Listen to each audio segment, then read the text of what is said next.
Your children don't deserve that money. Amanda's voice echoed through the hospital hallway as she waved her phone in my face, showing me the transfer confirmation. My kids need it more than your spoiled brats ever will. I stood there, still wearing my wrinkled clothes from spending the night in the pediatric ICU with my son, trying to process what my sister-in-law had just confessed. The savings account I built over 10 years of careful planning, meant for my children's future, had been emptied in a single morning. My name is Olivia Parker, and at 35, I never imagined I'd be standing in a hospital corridor, watching my sister-in-law gloat about stealing my family's future. But there she was, designer purse on her arm, fresh manicure gleaming as she scrolled through her banking app, showing me proof of her theft. "Thank you for telling me," I said quietly, my voice steady despite the rage building inside me. Amanda's smug smile faltered for a moment, clearly thrown by my calm response. "That's it," she sneered, her perfectly painted lips curling into a smirk. "No crying? No begging. Come on, Olivia, where's the drama? You always were pathetically boring." I glanced through the hospital room window where my 8-year-old son Tommy lay sleeping, finally peaceful after another round of treatments. His twin sister Sarah was at home with my mother, probably working on the get-well cards she made every day for her brother. They were the reason I couldn't fall apart right now, no matter how much I wanted to scream. "I need to get back to my son," I said, turning away from Amanda. "I'm sure you can find your way out." "Oh, I will," she laughed, her heels clicking on the linoleum floor. "And thanks for the money. My kid's private school tuition is sorted for the next 5 years." As soon as Amanda disappeared down the hallway, I pulled out my phone. My hands shook as I dialed Mark Stevens, my personal banker of 8 years. He answered on the second ring. "Olivia? I was just about to call you. We've detected some unusual activity on your account." "I know," I replied, keeping my voice low to avoid waking Tommy. "My sister-in-law just came here to brag about emptying my savings account. Please tell me the security protocols we set up worked." There was a pause and I could hear Mark typing. "Everything worked exactly as planned. The moment she attempted to access your account, our systems flagged it. We have her on camera at 3 different branches this morning and all her transfer attempts were documented. The money she thinks she transferred, it's still safe in your secure account." I closed my eyes, relief washing over me. 6 months ago, when Amanda had started asking suspicious questions about my finances, Mark had helped me set up additional security measures. We created a dummy account with a small balance, keeping the bulk of my savings in a separate secure account that required multiple forms of authentication to access. "The security footage is quite clear," Mark continued. "She tried to forge your signature on withdrawal slips at 2 branches before trying electronic transfers at the 3rd. The police have already been notified." "Perfect," I said, watching Tommy stir in his sleep. "Send everything to Diana Morton, my lawyer. She's expecting it." After hanging up, I sat down in the uncomfortable hospital chair, thinking about how we'd gotten here. Amanda had married my brother James 5 years ago, and from day one, she'd been obsessed with money. Specifically, my money. When my parents died in a car accident 3 years ago, they left me a modest inheritance. Nothing extravagant, but enough to help with the twins' education and medical expenses. Amanda had been furious, insisting that James deserved an equal share despite my parents' clear wishes. Then Tommy got sick. The doctors diagnosed him with a rare autoimmune condition that required extensive treatment. Insurance covered most of it, but the extra expenses added up. Through it all, Amanda's comments became more bitter, more pointed. "Must be nice having all that money to throw around," she'd say at family gatherings while I was discussing Tommy's treatment plans. "Some of us have to actually work for our children's future." What Amanda never knew was that I did work, constantly. Even with the inheritance, I maintained my job as a software developer, working remotely from Tommy's hospital room during his treatments. Every penny was carefully saved, not for luxury, but for security. My phone buzzed with a text from Diana. "Police want to question her today. Ready when you are." I looked at Tommy again, peaceful in his hospital bed. His condition was finally stabilizing, the new treatment protocol showing promising results. The last thing I wanted was family drama, but Amanda had forced my hand. Another text came through, this time from my brother James. "Amanda just called, crying about some misunderstanding at the bank. What's going on?" I started typing a response when Amanda burst back into the room, her face red with fury. Behind her, 2 police officers appeared in the doorway. "You set me up," she shrieked, causing Tommy to stir. "The money's not there. The transfers didn't go through." "Ma'am, please keep your voice down," one of the officers said firmly. "This is a hospital." "Mrs. Walker," the other officer addressed Amanda, "we need you to come with us. We have some questions about attempted bank fraud and forgery." Amanda's face went pale. "Fraud? No, you don't understand. That money belongs to my family. She doesn't need it. Her kids are just a drain on resources anyway." The moment those words left her mouth, something inside me snapped. I stood up, my voice low but clear. "Officer, I'd like to press charges. I have everything documented. The attempts to access my account, the forged signatures, and now this confession. My lawyer has all the evidence ready." "You can't do this to me." Amanda's voice rose to a screech. "James will never forgive you." As if on cue, my brother appeared in the doorway, his face a mask of confusion and concern. "What's going on? Amanda? Olivia?" I met his eyes steadily. "Your wife just tried to steal my children's medical fund. The police have questions for her." The look of betrayal on Amanda's face as the officers led her away would stay with me for a long time. But watching my son sleep peacefully, knowing his future was secure, I knew I'd made the right choice. James stood in the doorway looking lost. "Olivia, hi. I don't know what to say." "Don't say anything," I replied quietly. "Just make sure your wife stays away from my children." As James left to follow his wife to the police station, I settled back into my chair beside Tommy's bed. The first battle was won, but something told me this war was far from over. The next few days passed in a blur of hospital visits, police statements, and uncomfortable family conversations. Tommy was getting stronger, but the stress of Amanda's betrayal hung over everything like a dark cloud. I was reviewing Tommy's discharge papers when my phone lit up with a string of messages from unknown numbers. Amanda had apparently shared my contact information with her friends and family, unleashing a flood of accusations and guilt trips. "How dare you send Amanda to jail? She has children. You've torn this family apart. Your parents would be ashamed of you."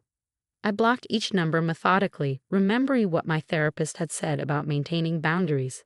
Amanda had been released on bail, but the evidence against her was mounting. The bank security footage showed her spending nearly 4 hours going from branch to branch, attempting different methods to access my account. "Mrs. Parker." I looked up to see Officer Martinez, the detective handling Amanda's case. "Do you have a moment?" I followed her to a quiet corner of the hospital corridor, away from Tommy's room where he was playing video games with Sarah, who had finally been allowed to visit. "We've uncovered something concerning," Officer Martinez said, opening a folder. This wasn't Mrs. Walker's first attempt at financial fraud. She has a record of similar incidents in 2 other states, under different names. My breath caught. "What?"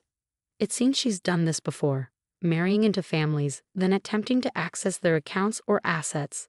She's never been convicted because the families always drop the charges, presumably to avoid scandal." I thought about James, my kind but naive brother, who'd fallen hard for Amanda's carefully crafted image of a devoted mother and wife. How long had she been planning this?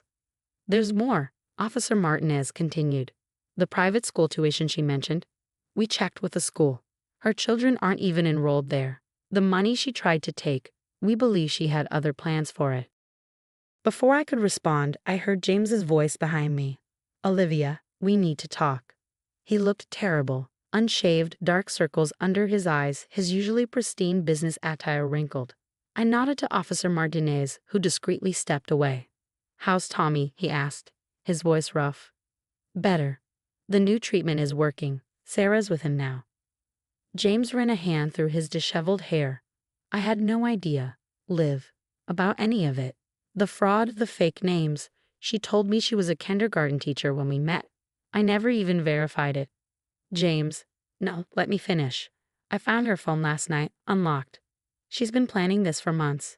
There are messages to some man about running away together once she got the money. Our marriage, her supposed love for me and the kids, it was all a lie." My heart broke for my brother, even as anger burned in my chest. Amanda hadn't just tried to steal my money. She planned to abandon her own children in the process. "What are you going to do?" I asked quietly. "I filed for divorce and full custody. Her kids, God, Olivia. They're devastated. They overheard her on the phone yesterday saying they were just part of her cover story. What kind of mother says that about her children? I thought about my own kids, about Tommy fighting his illness with unwavering courage, about Sarah making get-well cards every day for her twin.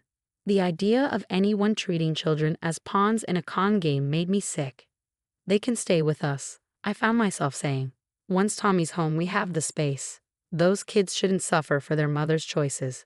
James looked at me, tears in his eyes. After everything she did to you, you do that. They're family, James. Real family, not the kind Amanda pretended to be. Our conversation was interrupted by Sarah running out of Tommy's room, her face glowing with excitement. Mom, Tommy ate all his lunch and the doctor said his numbers are better. I hugged her close, breathing in the scent of her strawberry shampoo. That's wonderful, sweetie. Why don't you go tell your Uncle James all about it? As Sarah dragged James toward Tommy's room, my phone buzzed with a text from Diana. Amanda's trying to cut a deal. She'll plead guilty to lesser charges if you drop the civil suit. I thought about the security footage, the fake names, the other families she tried to con. No deal, I texted back. She needs to face the consequences this time. Later that evening, as I was helping Tommy pack his things for discharge, Amanda's mother showed up at the hospital. I recognized her from the wedding. A well-dressed woman in her 60s who'd always looked down her nose at our family. You've ruined my daughter's life, she announced without preamble. I continued folding Tommy's pajamas.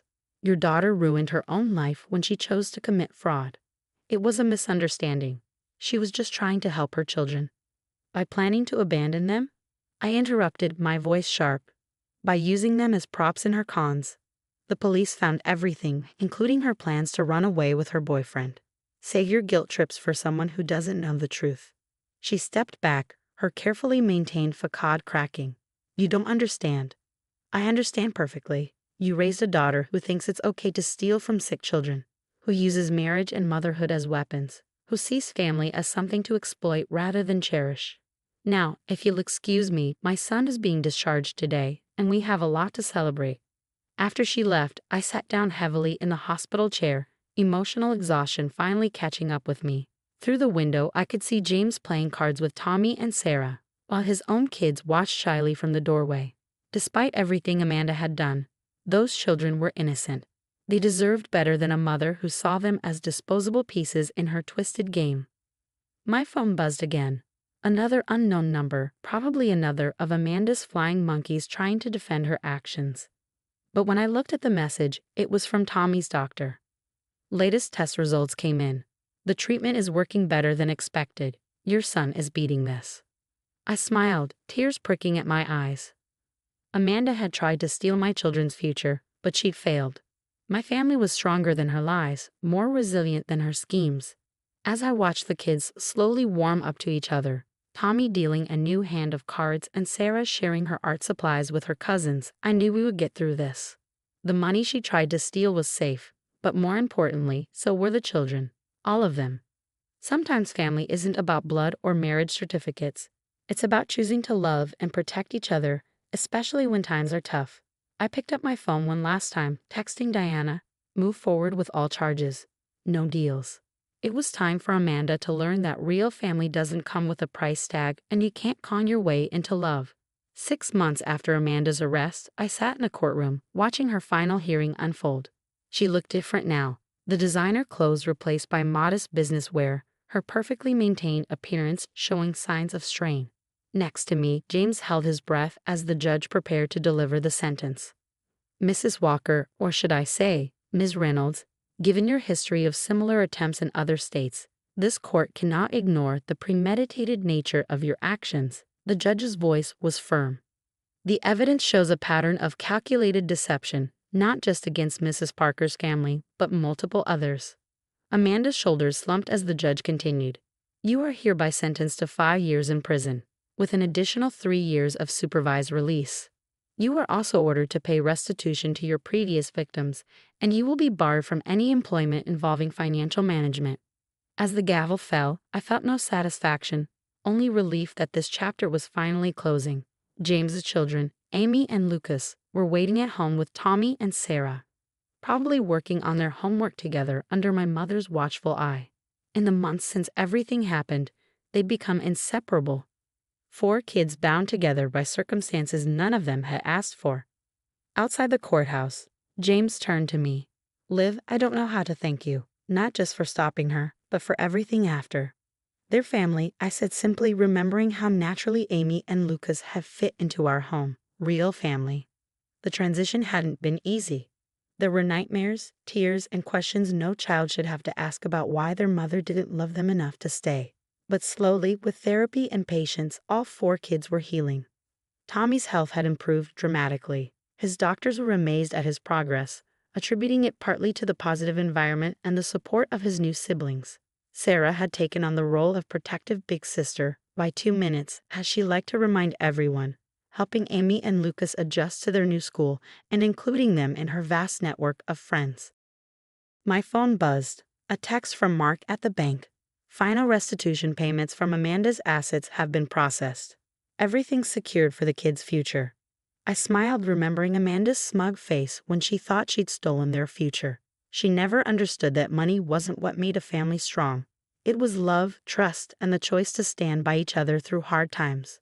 That evening, I arrived home to find all 4 kids sprawled in the living room, surrounded by textbooks and snacks. Tommy and Lucas were debugging code on a laptop. My brother's son had inherited his aunt's programming skills. Sarah and Amy were planning their joint science fair project, their heads bent together over a notebook. "Mom," Tommy called out, "did the judge make her pay for what she did?" I sat down among them, noting how they instinctively shifted to make room for me and their circle. "Yes, she did. But that's not what's important now. What's important is right here in this room." "Us?" Amy asked quietly, still sometimes unsure of her place.